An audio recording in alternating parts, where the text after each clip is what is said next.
Welcome again to our update on Resolution 77 here at the Docs Education Center in Seattle, Washington.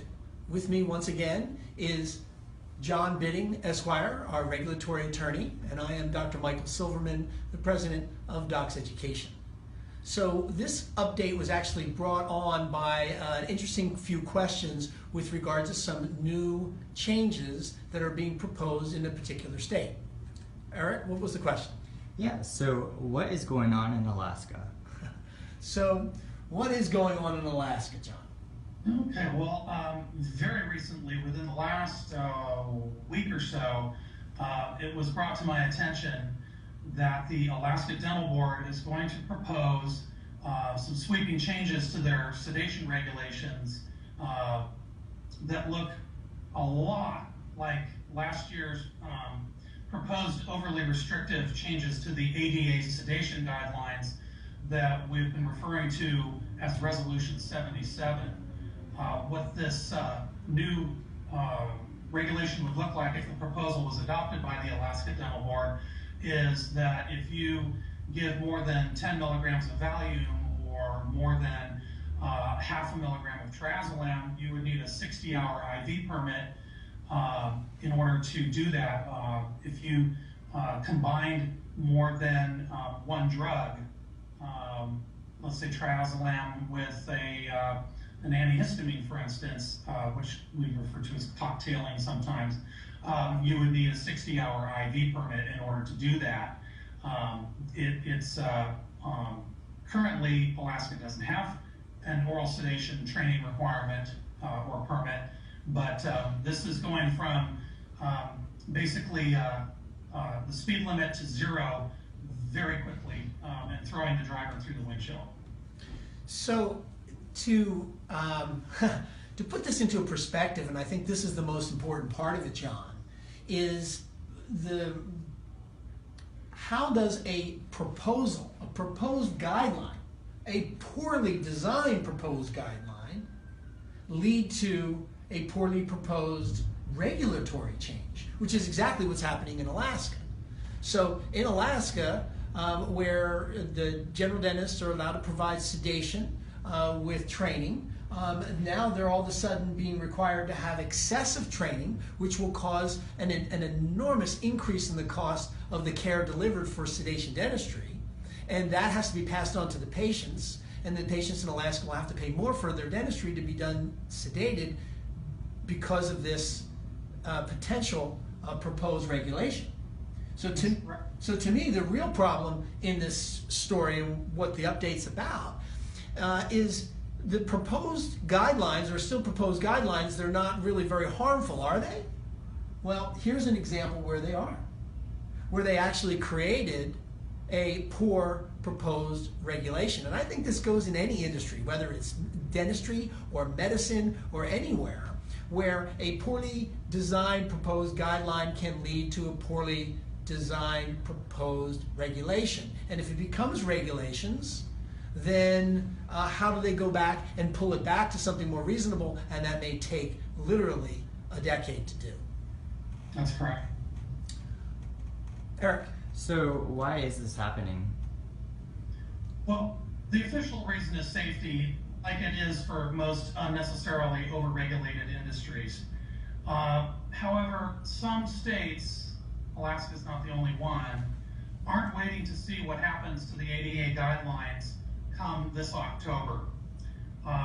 The AAOMS and its members are pressuring state dental boards now to restrict oral sedation in the vein of last year's Resolution 77 on a state-by-state level through regulation changes. And then that can lead obviously to these kind of regulatory proposals that are really out of line with the majority of the dentists and the dental communities that are part of the American Dental Association. Whether it's Docs Education, whether it's the Academy of General Dentistry, whether it's the American Academy of Pediatric Dentistry, we can go on. There are lists of major groups within our dental organization, the ADA, that are opposed to this guideline change but it seems that the dental boards are starting to begin to adopt them as regulations in anticipation of a vote, which is most likely to be a down vote, even though they're looking to do this. And it's how sort of a domino effect, I think, is what I'm trying to say, that the very beginning of this is the poorly designed guideline changes. That's correct. The domino effect is a good analogy, actually. And these proposals fly in the face of the current ADA guidelines that have been in place for 9 years now and have been effective and have protected patient safety by the practicing dentists who follow them.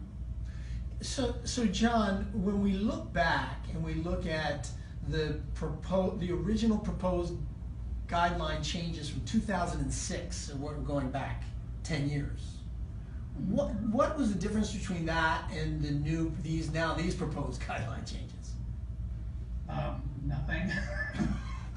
So the guideline changes in 06, which were voted down in 07, and a different guideline was accepted, the current changes, the current guidelines, which was made into a lot of regulatory, a lot of states adopted them in the regulations, is that correct?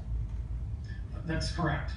So then changes that would be made if this were to go and be passed, changes that we made, those same states would then have to change their guidelines again to something that was originally proposed back in 2006. The states that are following the current guidelines, the current reasonable guidelines, would be, let me put it to you this way, over 30 states follow the current ADA guidelines in whole or in part, in some form or another, and would eventually adopt the 2006 or currently proposed overly restrictive guidelines, and patient access to care is going to suffer as a result of it. And no one's going to be any safer. That's right. So I'm sure the follow-up question, the last question, Eric, is probably one that everybody wants to know. What can I do to help defeat this? Well, the number one thing is to be proactive and to not wait until somebody can do this for you. We are very, very actively trying to promote our members as well as the dental community to make changes in what they're doing, to communicate with their delegates, and to go to the ADA meeting in November in Denver, Colorado, to help to testify at the reference committee hearing specifically on this topic. And the more people we have who can testify there, the more powerful we'll be. That's true. My answer to that question would be get involved and speak up, attend dental board meetings, get on your dental board if you can. I'm only one person and I'm juggling 50 dental boards. I need the dentists the oral sedation dentists to help me help you, so to speak, to quote a movie line, and monitor the dental boards and get on and speak up, because if the general practitioners who do oral sedation don't stand up for themselves, then someone else is going to, and it's not going to be in your favor. And the other thing that I would suggest every single dentist that's watching this is maintain the best quality of sedation care that you can. Make sure that all of your regulations are met within your state, that you follow the existing ADA guidelines, which are well defined, and that you're doing everything appropriately, and even go above and beyond that.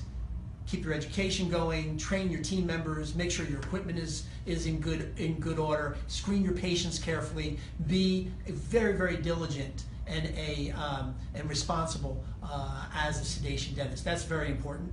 And of course, share this video with your friends and other social media outlets that you feel would benefit from this information. Anything else, John?